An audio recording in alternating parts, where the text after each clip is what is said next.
Chibale district is a 4.5-hour drive from Kampala, and Hoima is a 3 hours drive northwest of Kampala.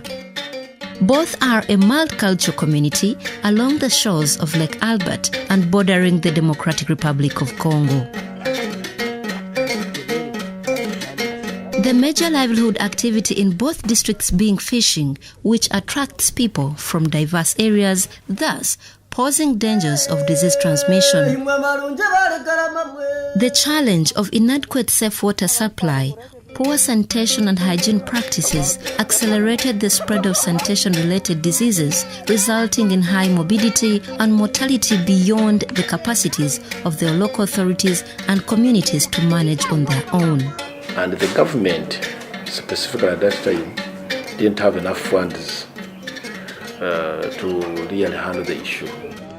It is on this basis that Uganda Red Cross Society, with support from Land Rover UK, IFRC and British Red Cross intervened to reverse this undesirable trend. The prevalence of diarrheal diseases in those districts has been very high, so we are working to try and bring down the number of cases of diarrheal diseases. Before the project intervention, the fishing communities of Chigorobya, Mpefu, Ndaiga and Chaterekera sub-counties, the situation was appalling. The fishing community, these are people who are, when they are doing fishing, they don't have toilets. So their toilets is the water. They use it as a disposal for excretion when they are fishing, but also they also use it to prepare their meals, to bathe. There are certain places where you do hardly find any water, and you'd wonder how people how they use. In fact, most of them would even walk very many miles to collect water. In the past, there was completely nothing, so fishes would just be dropped anywhere, and the pupil attendance rate would always be maybe at 40%. This is Ndaiga sub-county, located in the Western Rift Valley, and is a hard-to-reach area, approximately 2 hours drive from Chibale district headquarters. At this landing site, access to safe and clean water is still a big challenge, resulting into repeated outbreaks of diarrheal diseases. However, the intensive sensitization from the Red Cross is slowly but steadily changing this trend. The community's desire to construct pit latrines is frustrated by the soggy nature of the soils. Every 100 households you would count, you would find 13 households having latrines. The hygienic situation was bad, rated at about 2%. Meaning only 2 people would wash their hands after visiting a latrine. Atika singa kanorora amanya government latrine ya hali yeri. Na imu kagirimu. Baitu ne kande kachuweka. Kusigikira kare nabo amaizi tu. Bageza girima kurungi manya mbaleza manya simintinga makora kibiki. Baitu ne kande kachuweka. When we look at the government and the funds that we get cannot manage or cannot be able to supply water to a very high percentage, or the very high safe water coverage. Kabukanga Primary School's effort to construct a lasting pit latrine yielded no fruit due to the poor nature of the soils. Teachers and the pupils would just visit the nearby bush, because they had no option. In order to change this situation, Red Cross used improved technology to construct a pit latrine at Kabukanga Primary School, shared by the teachers and pupils. So our children were completely off.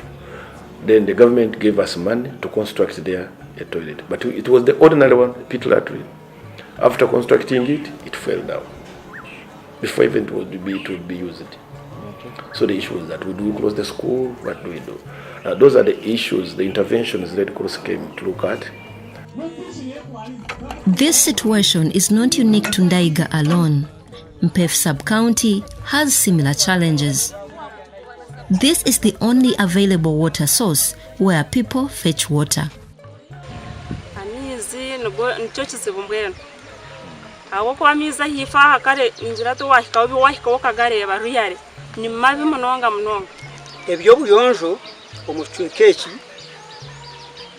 turije ahabwo kuba ratwin tuzine ubutandaro tubwine amakagombekirwe twine ibiyungu ibyo buyonjo ninda biryo mu mucwekeki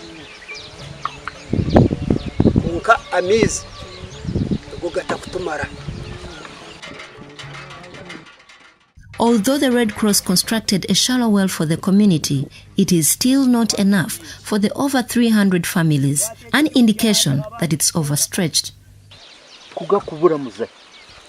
Kugakweza kubura tugaruka ahitwarijire tutandika kunywa byagane byitu biriya birinkai yebo mukiziba hife kuri. Participatory hygiene and sanitary transformation groups were formed and trained. There are now 105 trained first groups, each with 25 members. Joyce Ategeka from Chigorobia sub-county is one such a member with a great success story.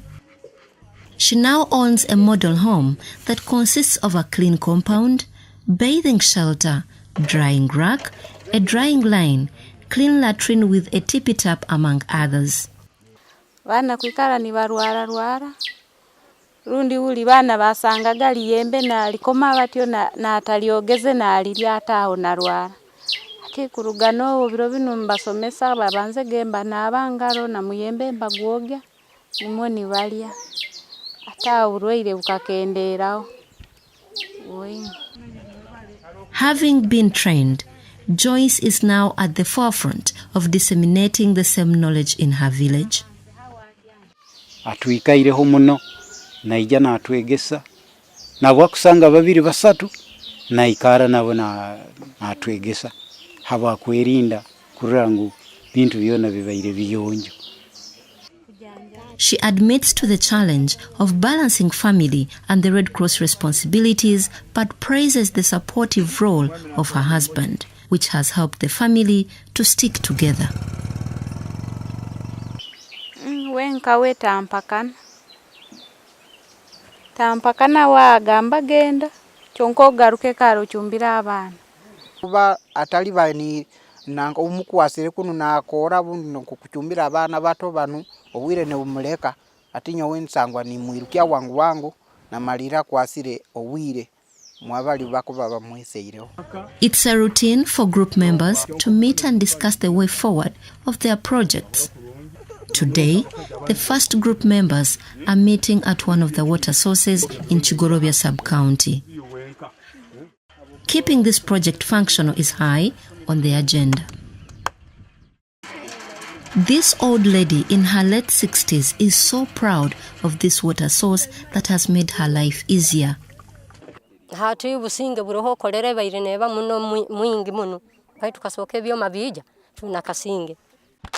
Through FEZ, another program for schools, children have been taught the importance of personal hygiene and sanitation. Red Cross, through the same funding, has constructed pit latrines in many schools. This has greatly improved the learning environment. This school has got very many pupils in as far as the enrollment is concerned. They were competing for these latrines behind to ease themselves. But the stances there, the latrines were not enough. And when this project came in, it constructed a very good and modern latrine behind there. And in fact, we are happy, and even the community is also happy.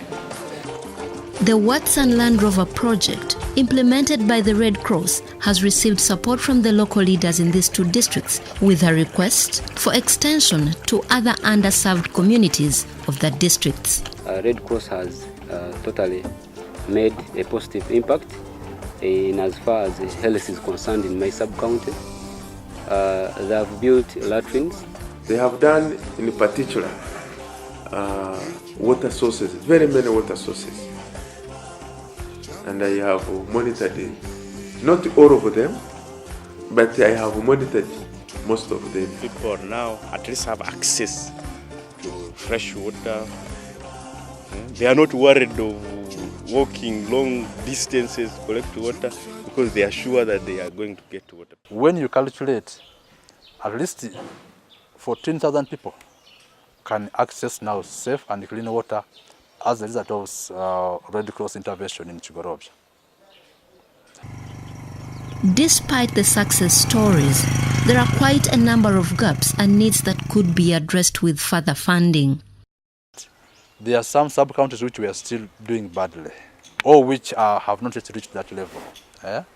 Like Seruka, that's at 55, Chigorobia at 57. Then the other alternative was, for example, they constructed one latrine at Bukanga Primary School.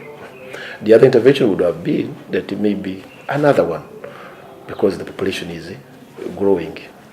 Some children had run away from the school, parents had pulled out their children because of lack of those facilities.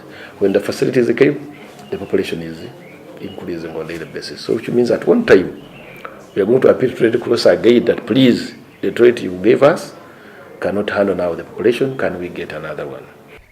We need to improve on water, mostly on safe water, because I'm seeing that one as a very big threat, and then even health. Uganda Red Cross, together with Land Rover UK and the International Federation of the Red Cross, have indeed changed people's lives in a positive way. They have assisted the vulnerable communities, and this has not gone unnoticed. Pupil attendance rate would always be maybe at 40%, but today we are around 70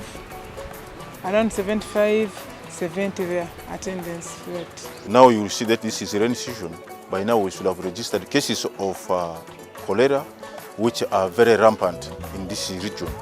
But since then we have not received any case of cholera.